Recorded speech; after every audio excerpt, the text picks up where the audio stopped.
Hello, everybody. Michael Raso here from the Film Photography Project, and I'm here with my good friend John Fideli. Today we're looking at the sleek and space-age, I'm going to call it the Canon Canonet 8, but unofficially, here in the U.S. back in the 1960s, Bell Howell, an American company, they distributed Canon cameras. So this is called, it's a mouthful, the Bell Howell Canon Canonet 8. And this is a regular 8mm camera. The camera I bought on eBay came with an instruction manual, and that's always a great thing to have. So what I'm doing today doesn't take the place of an instruction manual, but I just want to give you the quick visuals of this camera so you could quickly get up and running with it. Some things that are important to know. This is a camera that needs batteries in order to run. What? Yes, and the batteries you need are two types of batteries. So one set of batteries to run the camera motor, and then a second set of batteries to operate the fully automatic light meter. The light meter measures the amount of light coming into the camera based upon the ISO or sensitivity of the film that you're using. Let's take a look at power. Here's the compartment. Here on the back of the camera, you have not only your eyepiece, but also a little compartment. Yeah, a little knob. You have to take this off. Twisty twist. Yes, yes, thank you. Twisty twist pull. Oh. And here on top, takes 3 AA batteries to run the motor. Twisty close. Yes, thank you. Here in the film compartment is a easy to miss secret panel. Secret. Here, look at that. This button cell says LR50. So this battery, which is very important to run if you want to use the automatic function, I got from a great place called Battery Mart. There are different names for this battery. Like this, it says LR50, but it's also called a A1PX. And if you just consult the manual or just look it up online, you'll see, if you go to Battery Mart and you type in LR50, this will come up. It's important to know that if you're going to be running your camera automatically, to have this battery in there. And if you don't have this battery in there, you will have to set your f-stops manually, which you can do with this camera. This camera takes AA film. John, what is AA film? It's 16 millimeter film, but it's not perforated for 16 millimeter use. It's perforated for AA. Yes, and why do they call it AA, John? Because you shoot one side, which is 8 millimeters, and then you flip it, and shoot the other 8. I changed lanes in the intersection. I changed lanes without signaling while running a red light and speeding. The emulsion side, which is the light sensitive side, always faces out, facing the lens. Here, like that. Follow the arrows. The film's going to come here through the film gate. And see, this is called, it's on a spring. It's called a pressure plate. Pressure. And it sandwiches your film. So you put your film behind, in between the film gate and the pressure plate. Pressure. Like so. You have to make sure it's seated properly. There it is. This goes on your empty film spool. Usually your camera, if you purchased it, or as a hand-me-down, it probably should have the film spool still inside. So there we go. Let's see if this works. Remarkable. Close this up. On the back here, close. Great. So now we have side 1 loaded. Well, what do we need to know? Well, we need to know on this side of the camera that your camera has to be in the on position. Your batteries have to be fresh. Fresh.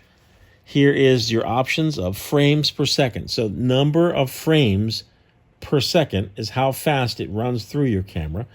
And as you can see, the red 16, that's the norm for this film type, 16 frames per second. Here is your battery check button, and here is your footage counter.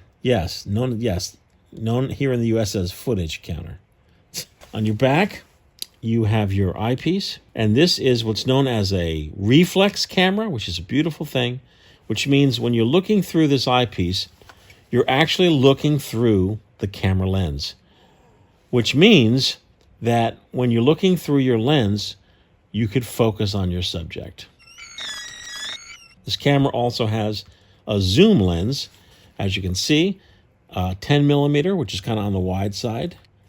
It goes all the way up to 25 millimeter, which is closer to telephoto. It's pretty nice. Up here, very important, this is one of the beautiful things about this camera. This is where you set the ISO. Back in the day, it was called ASA, and that is the sensitivity or film speed of the film that you buy. If you're shooting at 16 frames per second, you would line up the speed of your film to that. So let's say you're shooting FPP color 40. That's 40 ISO. You would move this over to 40. Beautiful. Look at that. 16 frames per second, 40. It's got a very wide range of ISOs to use. It has an amazingly wide range of ISOs to use. Which is unusual, isn't it? It is very unusual.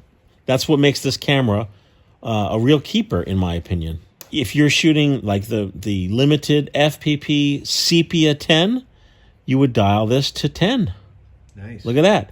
Let's say you're shooting some FPP high speed 400. You would dial this to 320, which is close enough. Also be mindful that, the average speed is 40 and is recommended for daylight shooting. You set it and forget it, as they say. When you're looking through the eyepiece, when running, you will see as you're shooting, there's a little meter.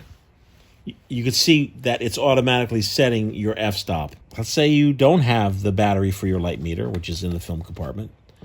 You could pull this tab out, like so, and you could set your f-stop manually. So after you shoot side one, you will open up your film compartment in dim light.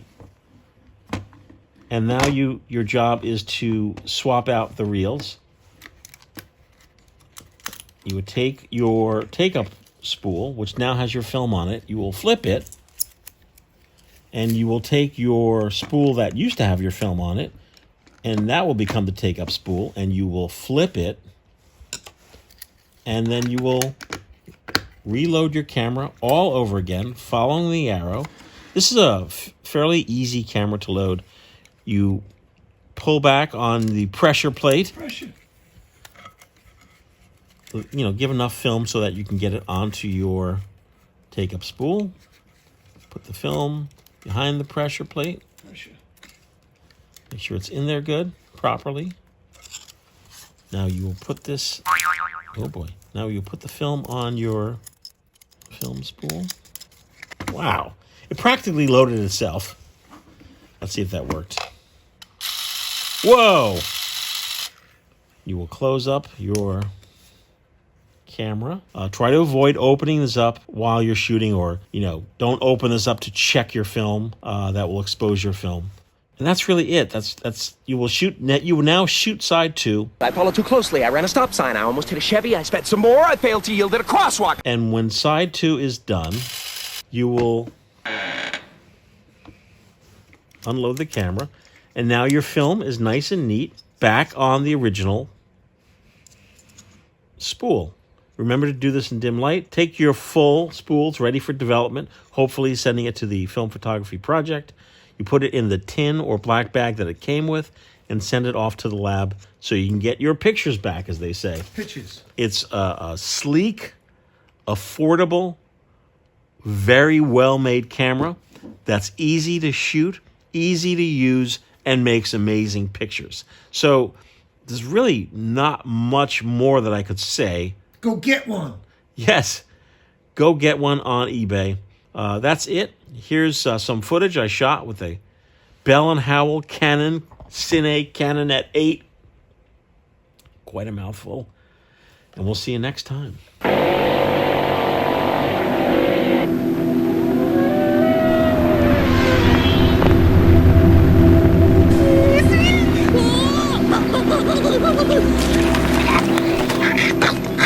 So I sped. I followed too closely. I ran a stop sign. I almost hit a Chevy. I sped some more. I failed to yield at a crosswalk. I changed lanes in the intersection. I changed lanes without signaling while running a red light and speeding!